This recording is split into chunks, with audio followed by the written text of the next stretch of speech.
Hello. ആ ഉണ്ട്, കൊടുക്കാം. പവിത്ര എന്തോ? നിനക്ക. ഹലോ, പവിത്ര സാറല്ലേ? ഞങ്ങൾ സ്കൂളിലെത്തി. ആ ഇനി ഈ നമ്പറിലേക്ക് വിളിക്കണ്ട. ആ ശരി ശരി, ഓക്കെ. +9 = 25. ഇനി എല്ലാവരും ഇത് എഴുതിയെടുത്തോളൂ.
എന്താടോ ചത്തവന്റെ പേര്? പ്രസാദ്. അച്ഛൻ്റെ പേര് നാരായണൻ.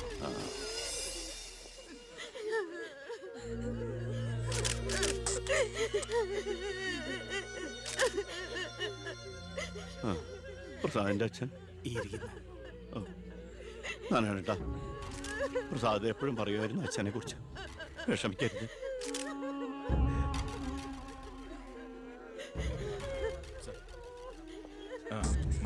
എക്സ്ക്യൂസ് മീ സാർ, പ്രസാദിന്റെ കൊലപാതകത്തെ കുറിച്ച് എന്തെങ്കിലും? പ്രസാദിന്റെ മരണം കേട്ടപ്പോൾ ഞാൻ ഞെട്ടിപ്പോയി. പാർട്ടിക്ക് നഷ്ടപ്പെട്ടത് ചൂട് മുശിരുള്ള ഒരു സജീവ പ്രവർത്തകൻ. പാർട്ടിയുടെ സജീവ പ്രവർത്തകൻ ചുളിവിൽ ഒരു രക്തസാക്ഷി ഉണ്ടാക്കിയെടുക്കുക. ആ പാവത്തിന് രാഷ്ട്രീയം എന്തെന്ന് അറിയുമല്ല. എന്താ സാർ, കൊലപാതകയെ കുറിച്ച് വല്ല തുമ്പും കിട്ടിയോ? പട്ടാ പകൽ എല്ലാവരുടെയും മുമ്പിലിട്ട് എന്നിട്ടും പ്രതിയെ പിടിക്കാൻ പോലീസിന് കഴിഞ്ഞില്ലെന്ന് വെച്ചാൽ നാണക്കേടാണ് സാർ. താൻ എന്തിനാ എന്റെ അടുക്ക ചൂടാവുന്നേ? അധികാരമുള്ളവർ പറയുന്നത് അനുസരിക്കാൻ എനിക്ക് കഴിയൂ. അധികാരമുണ്ടോ എനിക്ക്? എങ്കിൽ താൻ പറയുന്നത് അക്ഷരം പ്രതി അനുസരിക്കാൻ ഞാൻ. രാജ്യത്തിന്റെ തന്നെ അഭിമാനമാണ്. കൊലപാതകയെ പറ്റി വ്യക്തമായ സൂചന എനിക്ക് ലഭിച്ചിട്ടുണ്ട്. എങ്കിൽ പിന്നെ സാറിനെ അവരെ അറസ്റ്റ് ചെയ്തൂടെ? വെറുതെ അറസ്റ്റ് ചെയ്തിട്ട് കാര്യമൊന്നുമില്ല. സാക്ഷികൾ വേണം. അല്ലെങ്കിൽ കോടതിയിൽ നിന്ന് പുല്ല് പോലും ഇറങ്ങിപ്പോരും. സാക്ഷി പറയാൻ ആളുണ്ടാവണം. ആരും ഉണ്ടാവില്ല. ഉണ്ടെങ്കിലോ അധികാരികളുടെ ഒക്കെ ഉത്തരവിന് മേലെ നിന്നുകൊണ്ട് ഞാൻ പ്രതിയെ കസ്റ്റഡിയിലെടുക്കാം. ശിക്ഷ വാങ്ങിക്കൊടുക്കാം. കുട്ടികളുടെ മുന്നിലിട്ട് കുട്ടികളുടെ ഷോക്ക് ഇതുവരെ വിട്ടുമാറിയിട്ടില്ല. പ്രസാദിന്റെ അച്ഛനും അമ്മയും പെങ്ങളും ഒക്കെ അവരുടെ കണ്ണീര് നമുക്ക് കണ്ടില്ലെന്ന് അടിക്കാൻ പറ്റുമോ? വേണ്ട കുഞ്ഞെ, അവരൊക്കെ വലിയ വലിയ ആളുകളാ. എനിക്ക് ഇവളല്ലാതെ വേറെ ആരുമില്ല. കൊള്ളാവുന്ന ഒരുത്തരെ ഇവളെ കൈപിടിച്ചു കൊടുത്ത് മനസമാധാനത്തോടെ മരിക്കണം എന്നാ എന്റെ ആഗ്രഹം. ശരി, പ്രസാദിന്റെ കൊലപാതകത്തിൽ നിന്ന് നമുക്കങ്ങനെ ഒഴിഞ്ഞു മാറാൻ പറ്റൂ? ഒരു തരത്തിലും നമുക്കില്ലേ പങ്ക്? താൻ ഒരാൾ വിചാരിച്ചാല് കൊലപാതകയെ കോടതിയുടെ മുമ്പിൽ കൊണ്ടുവരാൻ പറ്റും, വ്യക്തമായ സാക്ഷിമൊഴികളോടെ. എന്നെ വിശ്വാസമില്ല ശരിക്ക്. ഞാൻ വരാം. ഏത് കോടതിയിൽ വേണമെങ്കിലും. മോളെ, ഒരു കുഴപ്പമുണ്ടാവില്ലമ്മേ.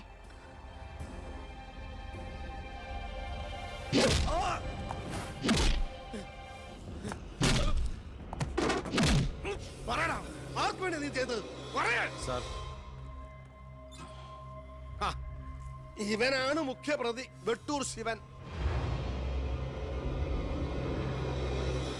ഇതൊരു രാഷ്ട്രീയ കൊലപാതകമായി വളച്ചൊടിച്ചതിന് പിന്നിൽ ആരാണെന്ന് ഇവൻ അറിയാം.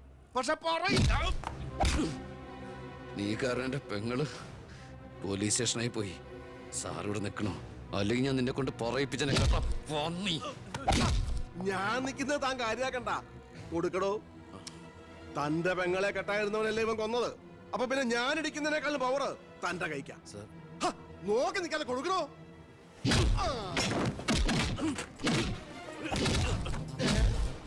തിരിച്ചടിക്കാൻ തന്റെ അച്ചു വീടോ?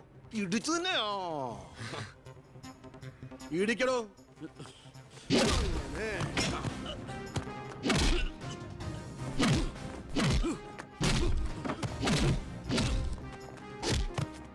എന്താണോ നോക്കി നിൽക്കുന്നത്? ആ ട്യൂബ് മാറ്റിയിടാൻ പറഞ്ഞത് എത്ര ദിവസമായി? പോയി മാറ്റിട്ടോ.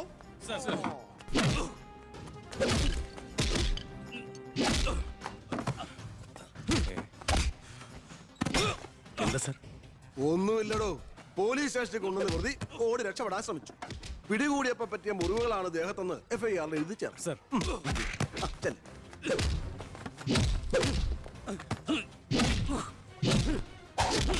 പറയടാ, ആര് പറഞ്ഞിട്ടാണ് നീ ചെയ്തത്? പറയാൻ ആരാടാ നിന്റെയൊക്കെ പിന്നിൽ? മതി മതി. ഒരു ചാൻസ് കിട്ടിയെന്ന് വെച്ച് ഓവറാക്കരുത്, അവൻ ചത്തുപോകും. പിന്നെ ലോകം മർദ്ദനം, CA സസ്പെൻഷൻ. വെറുതെ എന്തിനാ എന്റെ കഞ്ഞിയില്? തൽക്കാലം ഇവനൊന്ന് റെസ്റ്റ് എടുക്കട്ടെ. എനിക്ക് അവന്റെ മേലെ കുറച്ച് പണിയുണ്ട്. എന്നിട്ട് ഞാൻ അവനെ കൂടെ സത്യം പറയിപ്പിച്ചോളാം. താൻ ചെല്ല്.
നീ എന്താ കോടതി പോണെന്നോ സാക്ഷി പറയുന്നൊക്കെ കേട്ടല്ലോ? ശരിയാണോടി? നീ കണ്ടതല്ലേ കൺമുമ്പിൽ ഒരു പാവത്തിനെ കൊത്തി നുറുക്കിയത്? നിനക്ക് ജീവിക്കണമെന്ന് ആഗ്രഹമില്ലേ? നിന്നെ പോലെ ഉള്ളവരാടി ഞങ്ങളെയൊക്കെ വീണ്ടും വീണ്ടും വഴിതെറ്റിക്കുന്ന. പേടിച്ചു പോയോ? ഞാൻ അങ്ങനെയാ, പെട്ടെന്ന് വയലന്റ് ആയി പോകും. മോള് കോടതി പോണം. ഒന്നും കണ്ടിട്ടില്ല, ആരാണെന്ന് അറിയില്ല. അങ്ങനെ സാക്ഷി പറഞ്ഞാ മതി.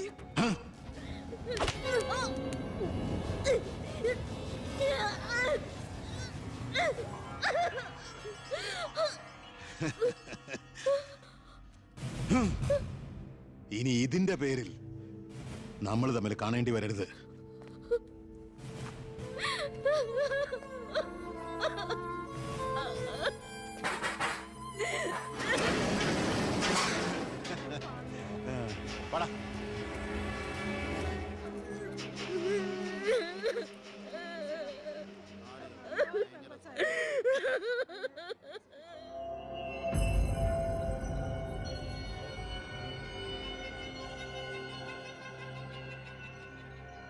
രണ്ടുപേരോട് 1000 വട്ടം ഞാൻ പറഞ്ഞതല്ലേ, കല്യാണ പ്രായ പെണ്ണ. ഇനി ആരിവളെ? എല്ലാം തൊലച്ചില്ലേ? അതിനിപ്പോ ഒന്നും സംഭവിച്ചില്ലല്ലോ. ആര് വിശ്വസിക്കും?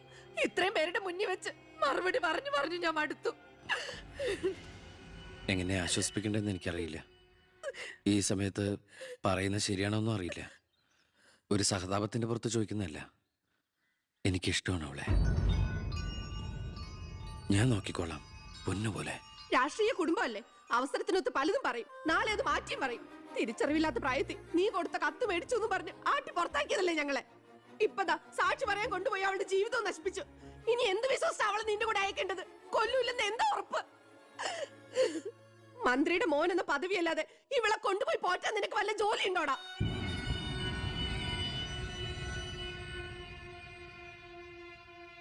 ഇനി മേലാൽ ഇമാതിരി വർത്താനം പറഞ്ഞ് ഈ വീടിന്റെ പരിസരത്തെങ്ങാനും വന്ന ദേവകിയുടെ ശരിക്കുള്ള സ്വഭാവം നീ അറിയും. അമ്മേ, നീ ഒന്നും ഉണ്ടായിരടി. ഇറങ്ങി പോകുന്നുണ്ടോ?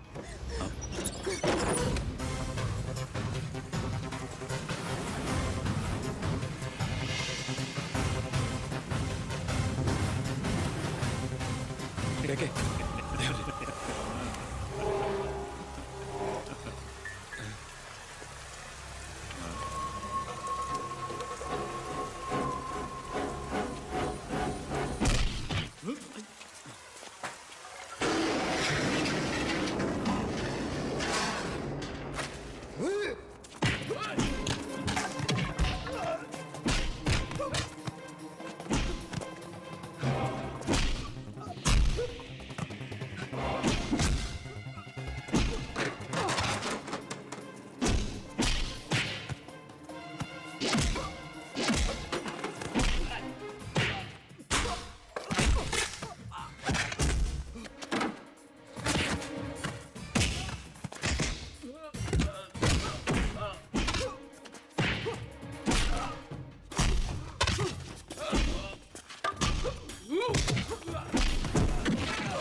നിന്നെ ഒഴിവാക്കി നിന്റെ പെങ്ങളെ എങ്ങനെ കെട്ടിക്കാൻ പറ്റുമെന്ന് ആലോചിച്ച് നിന്റെ അച്ഛനും അളിയന്മാരും കൂടി തലമുണ്ടാക്കുമ്പോഴാ ദൈവം ഇങ്ങനൊരു അവസരം എന്നെ മുന്നിൽ എത്തിച്ചെന്നത്.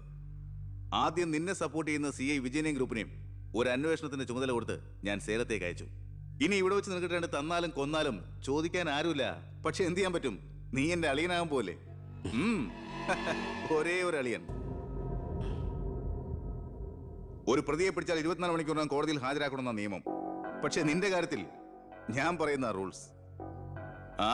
എന്തായാലും എന്റെ കല്യാണം കഴിയുന്നവരെ അളിയനെ ഈ മുക്കയും ക്യാമ്പിൽ തന്നെ കിടന്നു എന്റെ ഈ കല്യാണക്കുറിയും വായിച്ചോണ്ട്. എന്നാ പിന്നെ കല്യാണത്തിന് ശേഷം തറവാട്ടി നമുക്ക് കാണാം. വരട്ടടാ അളിയ.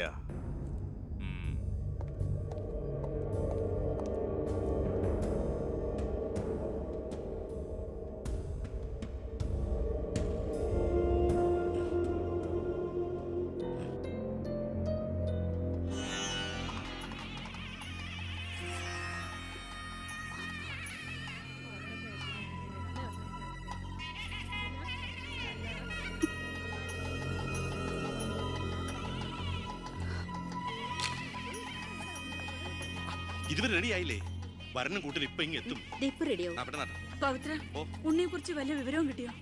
ഫോണിൽ കിട്ടിയപ്പോ ഞാൻ വിവരം പറഞ്ഞതാ. അവനിതോ തിരക്കിലാണ്, വരാൻ പറ്റില്ല എന്ന് പറഞ്ഞു. അത് ശരി. സ്വന്തം പെങ്ങളുടെ കല്യാണത്തിനെന്ന് അവന്റെ ഒരു തിരക്ക്. അവനിങ്ങ് വരട്ടെ. പബ്ലിക് വല്ല ഇടിച്ചു കയറുന്ന ഓഡിറ്റോറിയം ഫുൾ. അതൊക്കെ ഞാൻ നോക്കിക്കോളാം, വേറെ കുഴപ്പമൊന്നുമില്ലല്ലേ. മകളെ എല്ലാം റെഡിയാ? കുഴപ്പമൊന്നുമില്ല അല്ലേ? അച്ഛൻ ടെൻഷൻ അടിക്കാതെ. 2-3 VIP സീറ്റുകൾ ഒഴിച്ചിടണം. കേന്ദ്രമന്ത്രി വിശാൽ ശർമ്മ എയർപോർട്ടിൽ എത്തിക്കാനായിട്ടു. ഓക്കെ.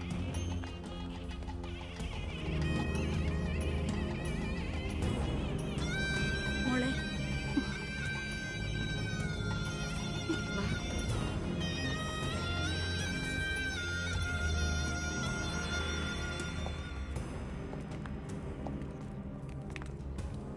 7 ദിവസം മുഖ്യം ക്യാമ്പിൽ കടത്തിയിട്ട് ജഡ്ജ്മെന്റ് പറഞ്ഞു കേട്ടില്ലേ, ഇന്നലെ ഉച്ചയ്ക്ക് കസ്റ്റഡിയിലെടുത്താണെന്ന്. എന്തായാലും FIR ശിക്ഷ ഇളവ് കിട്ടാനുള്ള ചാർജേ ഉള്ളൂ. നിന്നെ ഒഴിവാക്കി നിന്റെ പെങ്ങളുടെ കല്യാണം നടത്താനുള്ള തന്ത്രമായിരുന്നു അതിന് പിന്നിൽ. അത് വെറും കല്യാണമായിരുന്നില്ല. കേന്ദ്രം ഭരിക്കുന്നവരടക്കം കേരളത്തിലെ സകല മന്ത്രിമാരുണ്ടായിരുന്നു. ആരുണ്ടായാലും എന്താ, ഒരേ ഒരു മകനെ ജയിലിൽ അടച്ചിട്ടല്ലേ.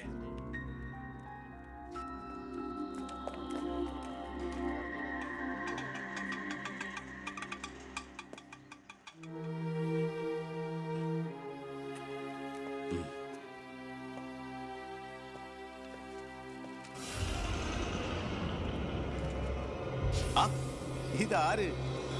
അളിയോ?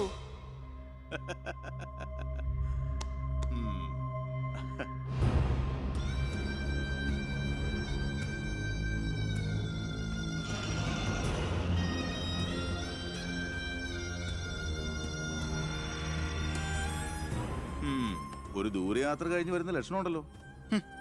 അളിയൻ ഇത്രയും ദിവസം എവിടെയായിരുന്നു? നീ ഇങ്ങനെ നോക്കി നിൽക്കുന്ന അളിയന് പോയി ഒരു ചൂട് ചായ എടുത്തോണ്ട് വാ. ചെല്ല്. എന്തിനാ ഇപ്പൊ അങ്ങോട്ട് വന്നത്? കാണണ്ട നിന്നെ എനിക്ക്.